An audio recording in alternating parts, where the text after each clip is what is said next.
Raiva. Essa é uma questão que a gente precisa conversar nesse momento, porque raiva traz solidão, isolamento e discórdia, e você precisa ter o domínio sobre isso e você precisa aprender a não desenvolver a raiva em outras pessoas. Então, fique nesse momento comigo, nós vamos discorrer sobre a palavra de Deus e sobre também essa emoção. Eu gostaria que você me abençoasse, que você se inscrevesse no canal. Eu estou começando agora, mas eu creio que tem palavras que tenham tocado o seu coração. Se tocou o seu coração, por favor, se inscreva. Faça 3 coisas por mim. Se inscreva, por favor, comente, deixe o seu comentário. Eu sei de muitas pessoas que às vezes comentam para mim de modo particular, mas eu gostaria que deixasse seu comentário aqui embaixo no vídeo e que você também curtisse o vídeo. Se você gostou, deixa seu likezinho, deixa sua curtida, porque no início desse trabalho, dessa nova fase de ministério, é muito importante que o YouTube entenda que você está gostando, que você comentou e que você gostou do vídeo. Então se inscreva, comente e curta. Eu quero falar com vocês, eu estou aqui com o meu embaixo aqui está no meu computador, então eu vou trabalhando com vocês, lendo um pouquinho desses conceitos. E eu quero falar um pouco de raiva, de ira, e a Bíblia fala sobre isso. Deixa eu primeiro dizer uma coisa para você. A raiva, ela é uma emoção. É uma emoção, posso dizer até inata, ela é uma emoção que ela pertence ao ser humano. Todo ser humano ele vem com a lista de emoções e dentro dela vem a raiva. É até um bom filme que todo mundo recomenda, claro que eu não posso deixar de recomendar também, até porque eu tenho uma filha de 5 anos, é Divertidamente, que fala justamente sobre isso, sobre esses sentimentos que de repente assim vão nascendo, né, vão aparecendo assim na vida do bebezinho ainda, nascem com a gente, tá? Então a raiva nasce com a gente. Então a raiva em si, ela não é uma coisa errada, um pecado. Porque se ela fosse errada no seu princípio, ela não nasceria com a gente. Deus não deixaria ela nascer com a gente. Faz parte do que somos, tá? Assim como a alegria, como outras coisas também, até o nojo, tá? Nos protege o nojo. E a raiva, quando ela é bem controlada, quando a raiva ela tem um sentido positivo dela, ela nos faz ir para frente, ela nos impulsiona. Quem já não ficou com raiva por não ter conseguido um negócio, assim, agora eu vou fazer, e você se concentra, e você pega tudo, se concentra naquilo, assim, eu vou conseguir fazer. Isso é um sentimento, um lado bom que a raiva pode proporcionar, por incrível que pareça. Ela pertence ao ser humano, tá? Então eu quero te dizer isso, a gente não quer estar pedindo aqui para você anular a raiva da sua vida, essa emoção, assim como outras, e ninguém vai pedir isso, eu também não vou pedir. Mas a gente tem que entender que a raiva é uma emoção. Se a gente não pode evitar a raiva, ela faz parte do nosso ser, tá? Tem uma questão de mais assim detalhada de o que é emoção, o que é sentimento. Ela é uma emoção, ela faz parte do nosso ser, ela nasce com a gente. A gente pode controlar a sua intensidade e pode controlar a sua duração, tá bom? Então isso é muito importante. Controle a intensidade e a gente pode controlar a duração. Porque é isso que nos vai fazer entrar em estados em que a própria Bíblia diz assim, não entre nesse caminho. Tá? Eu estou falando primeiro conceitos para depois chegar ao que a Bíblia diz. Então, assim, esse é que é o problema. Tá? Então, a raiva, quando ela você perde o controle do seu pico, da sua intensidade, ou quando ela dura muito tempo, ela pode trazer consequências muito ruins, muito nocivas. E nós vamos ver à frente pecados. Tá? E essa é uma questão. Agora deixa eu falar uma coisa para você. O problema da raiva é que a raiva alimenta a raiva. É uma coisa meio complicada, mas é também ao mesmo tempo simples. O que acontece? Ela se retroalimenta, ela se autoalimenta. Então você começa num pequeno episódiozinho de raiva. Mas daqui a pouco o seu pensamento se concentra naquilo e a partir dali, tudo que você pensa, as atitudes dos outros, aquilo só serve para ir alimentando a sua raiva. Então você tem que entender isso, que a raiva alimenta a raiva. Isso quer dizer o seguinte, você está, por exemplo, brigando com a sua esposa. A sua esposa fez algo que ela nem sabe. Eu tô falando assim, vamos falar um pouco mais de casal, né? Fez uma coisa que você não sabe, que você não gosta, mas ela fez. Né? Vamos ao contrário. Vamos dizer assim, melhor ao contrário. O famoso clássico, o homem deixou a tampa do vaso aberta. Eu já falei isso numa pregação, tá aqui no canal também, mas vamos de novo nesse exemplo. O homem deixou a tampa de vaso aberta. Ele não se deu conta que aquilo está gerando uma raiva na esposa. E ele faz isso às vezes constantemente. E um dia a esposa dele chega e fala porque ela está enfadada, ela está naquele sentimento de raiva porque ela quer ver aquilo consertado. Então a raiva dela no seu início não é um pecado, é uma coisa ruim. Mas a partir daquele momento, qualquer atitude do marido pode ser interpretada e vai ser interpretada como um fator que vai alimentar essa raiva. Se o marido fizer assim, mas o que tem de mais? O que tem de mais? E daí? Foi só um dia, pronto. E ela vai se alimentando, tá? E existe um problema que, assim, ela vai graduando e chega uma hora que você literalmente é sequestrado por ela, a hora que você perde o controle. Então, quando você está no episódio de raiva, a tendência natural é só olhar coisas que gerem raiva. Quando você está... A gente vai sempre fazer um paralelo de raiva e pecado. Parece que não tem nada a ver, mas tem. Quando você está numa situação olhando o pecado, que você foca nele, parece que tudo à sua volta contribui para você só olhar para ele e consumar o ato, consumar o pecado. O que a raiva e o pecado elas têm de paralelo? Muita coisa. Então pense nisso, tá? A raiva alimenta a raiva. Você foca em algo, tá? E isso não é só raiva. Você na sua vida, você foca em algo e coisas que te motivam, você vai focando naquilo porque aquilo te motiva, aquilo te dá prazer, então você fixa o olho nisso. Vamos trazer isso para o plano da raiva, é mais ou menos o que acontece. Então, quando a raiva alimenta a raiva, você começa a ficar no estado, a palavra não é correta dessa, de excitação, você começa a ficar. E ela vai te alimentando. Não precisa para você estourar, e guarde bem isso, não precisa para você estourar de um fator grande, de algo grande. Porque ela foi se alimentando, ela está quase estourando, daqui a pouco vem aquela cerejinha do bolo. O que é aquela cerejinha? Uma frase, um olhar, um cantinho de boca, um olhinho para cima, né, uma mãozinha na cintura, uma palavra simples, pronto, foi o suficiente para você estourar. Por isso que as pessoas perguntam, o que eu fiz para você se estourar? O que eu fiz? Na verdade, foi uma série de pequenas coisas que foram alimentando. Você chega num estado em que uma pequena coisa, pum, estoura, tá? Então, essa é a questão da raiva. E você precisa perceber, isso é um treinamento na sua própria vida, perceber o mais rápido possível quando chega a hora de você entender que a raiva está vindo. E a partir dali você cria alguns passos. Tá? A gente está falando aqui, não é uma questão psicológica, tá? A gente está falando de Bíblia. Isso é muito importante, porque eu volto a dizer, a gente vai sempre associar a raiva levando ao lado do pecado. Tá?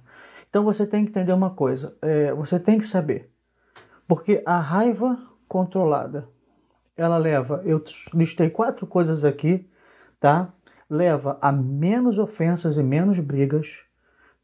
Quando você controla a sua raiva, quando eu falo de ofensas e brigas, eu também estou falando de pecado, tá? Contra o seu irmão, contra o seu próximo. Você passa a se expressar adequadamente. Quem é que na raiva não começa a gritar e falar coisas até meio desconexas? Você está querendo expressar uma coisa, uma necessidade sua, mas no meio da raiva você foi sequestrado por ela, então suas palavras somem, você às vezes começa só a gritar para tentar ser ouvido, mas o outro lado também está entendendo, sendo agredido, e ele vai querer revidar. Então, se expressar adequadamente, mesmo com a raiva controlada, você está com raiva, é uma emoção, mas você mesmo assim, você consegue evitar brigas e se expressar adequadamente. Você tem um comportamento menos agressivo, tá? Eu falo por experiência própria, eu sou uma pessoa muito nervosa, não parece, Às vezes não parece, às vezes parece, mas o comportamento agressivo, ele traz tudo isso. Eu já passei por essas 4 etapas, tá? Eu já ofendi, já briguei muito, não me expressei adequadamente, já comecei a gritar, espernear e falar, e gesticular, e eu falo alto, e eu quando fico nervoso eu falo alto, eu falo muito alto. Um comportamento bastante agressivo, já várias vezes. Então, assim, menos ofensas, se expressa adequadamente, comportamento menos agressivo e menos solidão. Essa é uma questão que a gente tem que pensar bastante. Você que tem episódios de raiva, você tem que entender que uma das consequências disso é a solidão, porque as pessoas se afastam, convívio social, e te deixam isolados, te deixam sozinhos. Um desabafo aqui pessoal, uma conversa pessoal, trazendo para o lado pessoal. Eu sei um pouco o que é isso, quando as pessoas assim já evitam você porque não querem mais brigar ou ter problema, ou evitam te chamar para algumas coisas, para alguns eventos. E tudo isso advém o quê? Às vezes um coração que não consegue controlar a intensidade nem a duração da raiva, não consegue entender, não consegue ter uma inteligência, a gente chama de inteligência emocional, e isso acontece. Então eu estou falando aqui a filhos de Deus, estou falando aqui a evangélicos, que esse é um canal para evangélicos. Quero dizer para você, consequências que se trazem, isso pode estar no meio da igreja. Tem pessoas no meio da igreja que estão da igreja, no Brasil, da igreja do Senhor, que são filhos de Deus, mas que têm episódios de raiva até dentro das igrejas. Brigam com o pastor, brigam com o líder, brigam com todo mundo, brigam no Ministério Louvor, brigam nas senhoras, brigam no... Eu falo Ministério Louvor, pode ser equipe de louvor também, porque a minha cultura é Ministério Louvor. Brigam em tudo quanto é lugar, as pessoas já sabem, é o brigão. Qualquer coisa, vai brigar. Então as pessoas acabam se afastando. A pessoa pode estar dentro da igreja, você pode estar dentro da igreja, porém solitário. Sentir solitário. Então quanto mais cedo você perceber isso, mais cedo você consegue controlar, tá? E isso é importante, e eu quero te dizer uma coisa. Aqui a gente começa a entrar na Bíblia, porque terceira, quarta vez que eu digo isso, a relação entre ira e pecado. Irai-vos e não pequeis, não se põe o sol sobre a vossa ira. Efésios 4, 26. Se a ira, se a raiva é uma emoção, e a Bíblia diz assim, irai-vos e não pequeis. A Bíblia não está dizendo não ire, né? Tem outros textos que falam para a gente não se irar. Mas nesse texto específico, está dizendo, você é uma emoção. E você tem, até nesse contexto, você tem o direito até de se irar com algumas coisas, de ficar com raiva de algumas coisas, de querer algumas coisas certas, de querer o melhor para algumas coisas, de querer algumas coisas que andem certos. E é isso, né? E vai por aí. Mas, por exemplo, você pode irar, mas cuidado, não peque. Porque o que eu falei lá na frente, a verdade é que quando eu falo o abismo chama outro abismo, tem um vídeo que eu falo cachoeiras, ondas e vagalhões, até minha esposa nunca entendeu o título, ela fica falando comigo, eu não entendi porque você colocou esse título. Eu falei, eu coloquei justamente para despertar a curiosidade nas pessoas. Quando fala cachoeiras, ondas e vagalhões, vai estar um cardzinho ou link na descrição. Eu estou falando justamente sobre isso. Quando fala de um abismo chama outro abismo, está falando de questões da alma. Tá? Um abismo chama outro abismo, está falando de questões da alma. Então é assim, é um abismo chamando outro abismo. Quando você entra nessa espiral, que você começa a retroalimentar a sua raiva, com certeza você vai magoar alguém, você vai pecar contra alguém, e eu tenho certeza que você vai acabar pecando contra o Senhor. Porque se você peca contra alguém, você pega também contra o Senhor. Nós mandamos muito a nossa relação muito do homem para Deus, mas a verdade é que nós esquecemos também que Deus fala para amar o próximo como a si mesmo. Então, se você pega contra o seu próximo, você também está pecando contra o Senhor. Irai-vos e não pequeis, não se põe o sol sobre a vossa ira. O que é pôr o sol sobre a vossa ira? É justamente o que eu estou falando. O sol, ele esquenta. É como se você tivesse... Você está ruim, A cabeça, vamos imaginar a cabeça literalmente ficasse quente. Você tá ruim e você vai para um lugar aonde o sol pega e esquenta mais ainda. Então é basicamente isso. Já tá quente, aí você vai e bota no sol para se esquentar mais ainda. É essa alimentação. Ele está assim, olha, você está autoalimentando, você está potencializando essa ira, essa raiva e vai acabar pecando. Então vai dar ruim. Vai dar ruim. A verdade é que quando a gente se ira, a chance de dar ruim, quando a gente tem uma raiva que ela vai se autoalimentando, a gente começa a ver tudo ao redor e tudo parece que é só raiva, vai dar ruim. Então, a gente sabe. A Bíblia está dizendo, olha, você está colocando sua cabeça sob o sol, está esquentando ela mais ainda. A chance de você pecar é muito grande. E deixa eu fazer uma pausa aqui. O nome dessa série chama Curta Mensagem, mas essa não vai ser muito curta. Ela deve ter por volta de meia hora, mas fique comigo, que isso é muito importante o que a gente está falando, tá? As próximas curtas mensagens vão ter entre 12 a 16 minutos, mas essa vai passar. É uma curta média mensagem, tá? Então, assim, você tem que compreender esse versículo. Quando se fala, não se põe o sol sobre a vossa ira, está dizendo, você está alimentando isso. Se você se irá e você começar a alimentar isso, você vai pecar. A chance de você pecar é enorme. Eu quero dizer para você 6 etapas que não são só para ira, são para pecado.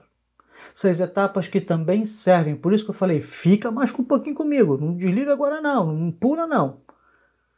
6 etapas que servem para controlar a ira, 6 etapas que servem para controlar o desejo, o impulso de pecar, e 6 etapas que também podem, na sua vida, controlar o impulso de vícios na sua vida.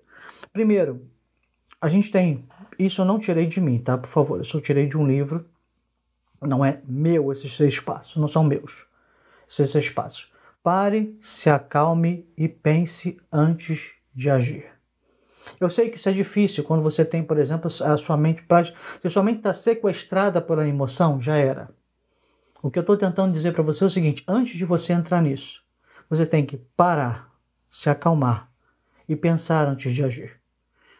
Tem gente que briga na igreja, eu já vi gente que jogou carteirinha, tem uma denominação que você jogar a carteira, você deixar a carteira quer dizer que você está saindo da pior maneira possível, é quase no Oriente Médio como jogar um sapato, tem essa expressão, o George Bush, um repórter jogou 2 sapatos de George Bush, o mundo do Ocidente achou aquilo engraçado, mas na cultura dele, ele fez assim a pior humilhação que ele podia fazer para uma pessoa, que era jogar o sapato na pessoa.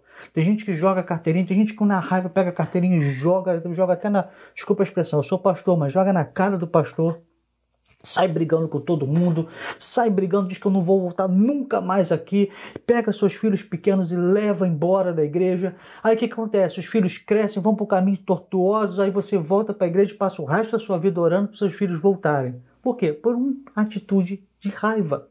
Então, pense antes de agir. Não deixe ser sequestrado por essa raiva, por essa ira, porque senão você peca.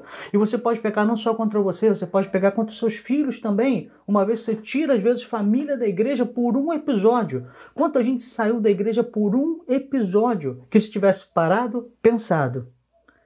Se tivesse no passo 2, diga qual é o problema e como você se sente. Ou seja, se você tivesse se expressado e como você se sente, a gente chama também de comunicação não violenta, uma outra história, mas isso também está em comunicação não violenta. Você tem que se mostrar assim, em vez de você sair com uma expressão, sair, sabe, tascando fogo e tudo, que tal você conversar, expressar, verbalizar? Olha, é isso que eu estou sentindo agora. É isso que eu penso, é isso que eu estou sentindo agora. Esse é o problema e eu estou me sentindo assim. Então, verbalize. Não grite apenas, verbalize. Eu sinto isso, esse é o problema e eu me sinto assim. Estabelecer uma meta positiva, tentar olhar de uma forma positiva. Né? Alguma ponta positiva há de ter. Pense em soluções. Quando você pensa, só o fato de você pensar, você sai dessa retroalimentação de raiva. Então, quando você para e se acalma, você já está começando a sair dessa espiral. Quando você verbaliza qual é o problema e como você se sente, você se alivia. Ufa! Então, aí já começa a pegar a reta de sair mesmo.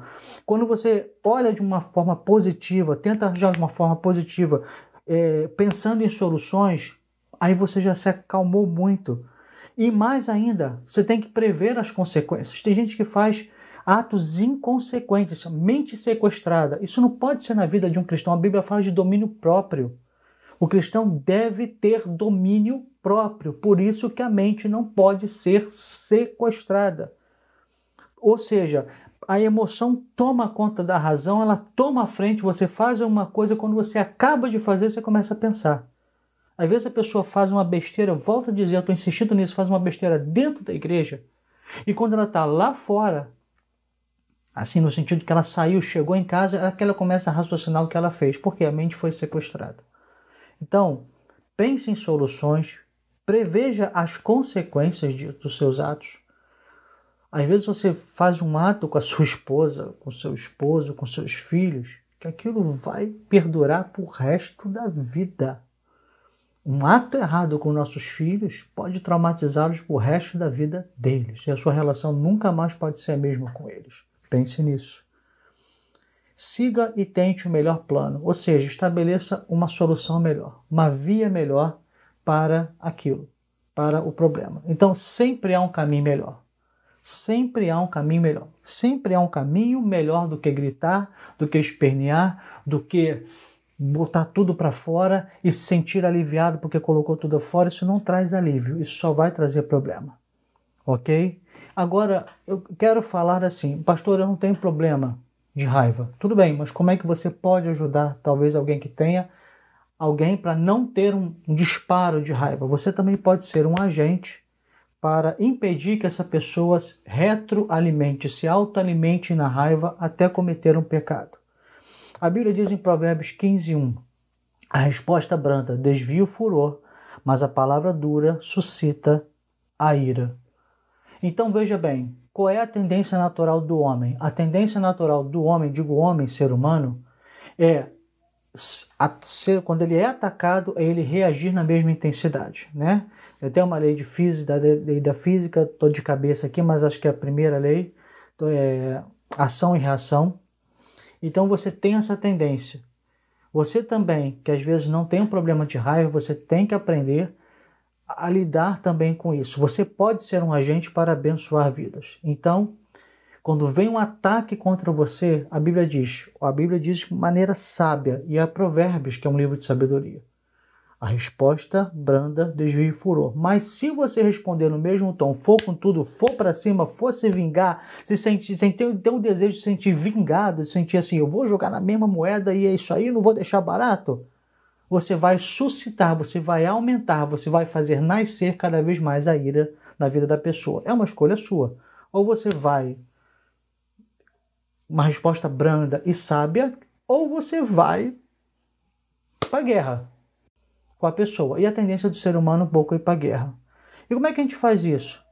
Você quebra essa cadeia de pensamento. Às vezes a pessoa está falando, ela está com raiva, e você, com a resposta branda e com a resposta calma, agora não é a resposta, veja bem, não é aquela resposta assim, eu perdi o nome, eu perdi a expressão agora. Tem que ter uma resposta meio capciosa, aquele olharzinho assim, né? Não é isso. É a resposta branda da Bíblia. Você quebra essa cadeia de pensamento. Você quebra essa espiral de crescimento de ira na vida do outro. E como é que você faz isso? Para a gente poder terminando. Provérbios sabiamente nos ensina que uma resposta inesperada, calma, afinal você foi agredido, né? Faz a pessoa parar e refletir. Então essa é que é a questão. Você quer parar alguém que está numa fúria de raiva? A resposta branda e, de preferência, uma resposta que faça a pessoa refletir. Né? A pessoa está, por que você... Tudo bem. O que eu fiz? Te magoei? Fala para mim. Eu quero te ouvir, eu quero consertar, eu quero acertar. É um exemplo. Pode ser em tantos. E de repente quando a pessoa para raciocinar, para falar com você algo que ela tem que raciocinar, ela já sai daquela espiral da raiva. Então assim, ela tem de raciocinar. Esse talvez seja o maior segredo. Por isso que a resposta branda, ela é um segredo da Bíblia. Por quê? Porque ela vai fazer a pessoa parar. Opa, peraí. Por que ele está me respondendo assim? Essa parada, por que ele está me respondendo assim? Já é o suficiente para ela poder sair dessa espiral de raiva e de ira. Você está entendendo porque a Bíblia é sábia? Só basta isso. Por que ele está fazendo isso? Pronto, já saiu. Ele raciocinou, ele pensou, ele já saiu dessa espiral. Porque, volto a dizer, a raiva pode ser um sequestro da mente. E você fez ele pensar, fez a pessoa raciocinar, pronto. Ela já começa a sair dessa espiral de crescimento de raiva. Agora, veja bem, para a gente poder terminar. Resposta branda não é você está nervoso, você está alterado, para com isso, fala baixo. Dizer alguém que está com raiva, que ela está com raiva, é você tentar apagar o fogo com álcool 70. Então, assim, não adianta você dizer para a pessoa para ela falar baixo, que ela está falando alto, que ela está gritando, que ela está nervosa, que ela está com raiva, porque ela está tudo isso. Isso não vai fazer ela pensar, só vai aumentar. Guarde o que eu estou falando. Você quer ajudar alguém? Faça a pessoa pensar. Melhor forma que a Bíblia começa a dizer. A resposta branda desvia o furor. Então, para a gente poder terminar, nós temos aí 2 minutinhos para terminar. Era para ser um curta-mensagem, e é um curta-mensagem, porém um curta-mensagem médio. Vamos lá. Nas 2 palavras de Deus que ela diz para você. Cuidado. Eu gostaria que você tivesse bastante cuidado. Olha o que, se for o caso, volte esse vídeo, veja o que a ira pode fazer na sua vida pessoalmente. Eu quero focar no item 4. Menos solidão, menos agressividade no 3 e menos ofensas e brigas. As etapas, se acalme, pense, estabeleça uma meta, estabeleça soluções, fale o que você está sentindo, preveja as consequências. A Bíblia diz, irai-vos e não pequeis, não se põe o sol sobre a vossa ira. Cuidado, você de repente colocar o sol, colocar tudo isso sobre você e você autoalimentar essa raiva, tá? Não faça isso. Então eu peço encarecidamente a você que não seja sequestrado por isso e você tem as ferramentas para isso. Aqui você vai ter, não são todas, por favor. Isso aqui é só uma coisa para você pensar, para você começar a entender que se você controlar isso, sua vida vai ser melhor. E aqueles que lidam com pessoas que têm esse problema de raiva, a Bíblia continua dizendo, a resposta branda desvia o furor. Mas se você, meu amigo, for para a guerra, a palavra dura suscita a ira. Se você for para a guerra, se você sentir que você tem que revidar na mesma moeda, você só vai aumentar a espiral de raiva, os problemas, as confusões, as brigas. Então, quero dizer para você, em tudo há um caminho de Deus para solucionar as questões da sua vida. A raiva, eu digo para você, coloque na mão do Senhor. Veja o que a Bíblia diz. E eu tenho certeza que se você seguir isso, se você seguir esses textos bíblicos e tantos outros, eu tenho certeza que você vai ter uma vida melhor com Deus e uma vida melhor com os seus irmãos em Cristo e com sua família. Deus abençoe vocês.